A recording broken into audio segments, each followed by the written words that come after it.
मी काही गोष्टी सांगतो तर लिहून घ्या. कारण ह्या पॉडकास्टच्या माध्यमातून मला लोकांपर्यंत हे पोहोचवायचं आहे की 2025 हा ट्रेलर होता.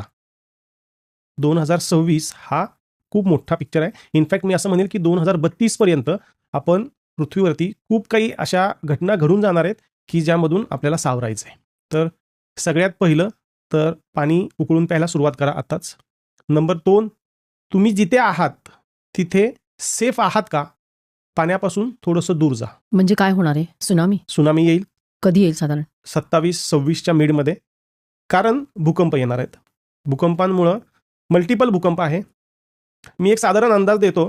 कॅन्सर लाईन जी आहे जी आपल्या भारतात क्रॉस होती आहे त्याच्या आजूबाजूला मोठ्या प्रमाणात भूकंप होणार आहेत. मग ते भूकंप पाण्यामध्ये म्हणजे समुद्रामध्ये सुद्धा होतील आणि त्याचा आपल्याला मोठा फटका बसणार आहे. मी पाणी उकळून असं प्या म्हणून सांगितलं की अशी एक महामारी येणार आहे की ज्याला तुम्ही असं म्हणू शकता की कोरोना हा ट्रेलर होता. पण ती पाण्यात येणार आहे. पाण्यात येणार आहे.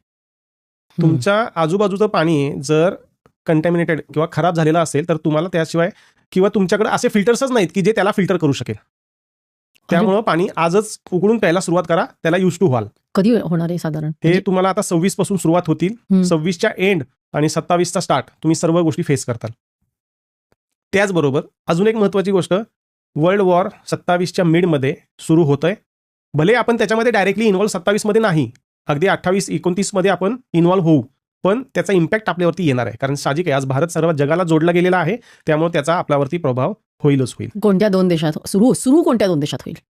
सुरू करायला चायना सुरुवात करेल, जे आता ऑलरेडी सुरू आहे, जे रशिया आणि युक्रेनमध्ये चालू आहे. त्याच्यामध्येच हे कुठेतरी सहभागी होतील आणि मग ह्या सर्व गोष्टी सुरू होतील.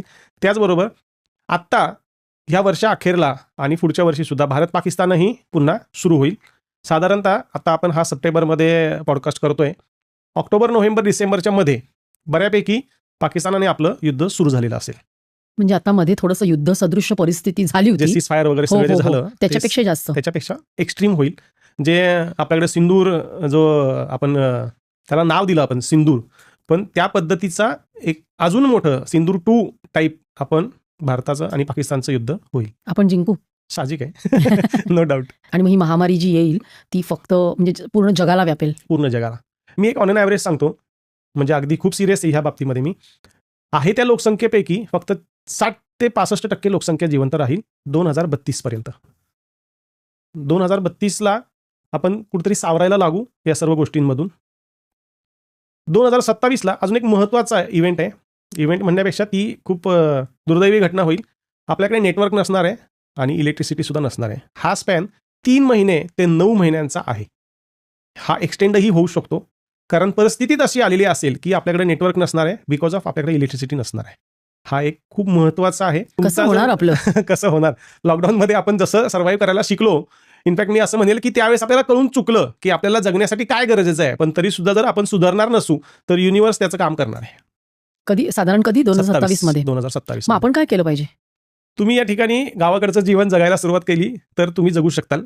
त्या गोष्टींना ॲक्सेप्टन्स आणा की एवढ्याशा गोष्टींमध्ये सुद्धा आपण जीवन जगू शकतो. आता त्यावेळेस तुम्हाला रॉकेल, डिझेल, पेट्रोल हे काही मिळेल नाही मिळेल माहीत नाही, पण मेणबत्त्या मात्र कलेक्ट करून ठेवा. घरामध्ये नेटवर्क नसणार आहे, त्यामुळे UPI पेमेंट्स होणार नाहीत. कोणत्याही पद्धतीचे तुमचे ट्रान्झॅक्शन होणार नाहीत. कॅश घरामध्ये कंपल्सरी ठेवा, जी तुम्हाला 3 ते 4 महिने कमीत कमी तुमच्या खाण्यापिण्यापुरती पुरेल एवढी कॅश कंपल्सरी घरात ठेवा. 2027 म्हणजे अजून आपल्याकडे वेळ आहे, थोडासा वेळ आहे. तर त्या गोष्टींसाठी आज प्रिपेरेशन सुरू करा. हे खूप महत्त्वाचं आहे. 26 मध्येच तुम्हाला यातल्या काही गोष्टी दिसतील. तुम्ही मध्ये पाहिलं असेल तर एक दिवस अमेरिकेमध्ये पूर्ण लाईट गेली होती. त्याच पद्धतीचं 15 दिवस, मग 1 महिना, मग 3 महिने असं करत करत आपल्याला ते सोसावं लागणार आहे. तुम्ही म्हणताय त्याप्रमाणे सुनामी येईल किंवा भूकंप होईल, तर कुठल्या म्हणजे आता मुंबई जवळच राहतो ना आपण मुंबईमध्ये, तर मुंबईला पण धोका आहे का? येस. 2026 साली. 26 साली. आणि कुठल्या शहरांना धोका आहे? असे खूप आहेत की जे समुद्र किनाऱ्यावरती आहेत, अशा सर्व ठिकाणी धोका आहे. मी सांगितलं ना, कॅन्सर लाईन जी आहे ना, त्या कॅन्सर लाईनच्या आजूबाजूला जेवढे पण काही आहे त्या सर्वांना धोका आहे. म्हणजे आपण यासाठी जे प्रॅक्टिकली करायचं ते करायचंच आहे, म्हणजे तुम्ही म्हणालात तसं. आणखीन काय करू शकतो? सर्वात महत्त्वाचं, हे सगळं घडतंय युनिव्हर्सल एनर्जीजमुळं. माझी सर्व प्रॅक्टिस युनिव्हर्सल एनर्जीजमध्ये आहे. तुम्ही मेडिटेशन करणं खूप गरजेचं आहे, जे युनिव्हर्सल एनर्जीजवरती डिपेंडंट आहे. म्हणजे काय, थोडक्यात जिथे तुम्हाला कोणता मंत्र गरजेचं नाही, तुमचं पोश्चर महत्त्वाचं नाही, पण फक्त युनिव्हर्सल एनर्जीज ज्या ठिकाणी आहे. मी एक उदाहरण द्यायचं तुम्हाला सांगतो. तर रेकी हे एक युनिव्हर्सल एनर्जी आहे. अशा पद्धतीचे खूप सारे मेडिटेशन्स आहेत की ज्याच्यामध्ये युनिव्हर्सल एनर्जीज इन्व्हॉल्ड आहेत किंवा त्याचा इम्पॅक्ट किंवा त्याची गरज त्यामध्ये भासते. अशा पद्धतीचे मेडिटेशन्स करणं खूप गरजेचं आहे. आणि आता तुम्ही म्हणालात साधारण 60% लोकसंख्या नाहीशी होणार, 60% शिल्लक राहील. शिल्लक राहणार, म्हणजे साधारण 30-35% लोक जातील. कशाने महामारी जातील ते? आणि वर्ल्ड वॉर या सगळ्यांमध्ये तेवढी जनता, म्हणजे मी एक टेंटेटिव्ह आकडा सांगितलाय, कदाचित हा वाढूही शकेल, हा कमी होऊ शकेल, पण ज्याचं त्याचं कर्म आहे. याच्यामध्ये अजून एक गोष्ट खूप महत्त्वाची आहे, ज्याच्यावरती गुरुचा वरद हस्त आहे किंवा जो गुरुला मानतो, जो गुरुच्या आज्ञेचं पालन करतो, ज्याच्यावरती गुरुचा आशीर्वाद आहे, अशा व्यक्ती खूप पुढे जाऊन, कारण साधारणतः सतयुग आता लागेल असं एक अंदाज आहे, 2030 अंक 3 जसं मी सांगितलं गुरुचा. तर तिथे सगळं जे आहे ना हे त्या पद्धतीचं होईल सुरू. त्यामुळं गुरुचा आशीर्वाद खूप महत्त्वाचा आहे. ज्यांना सर्व्हाइव्ह करायचं त्यांच्यासाठी तरी कमीत कमी महत्त्वाचं आहे.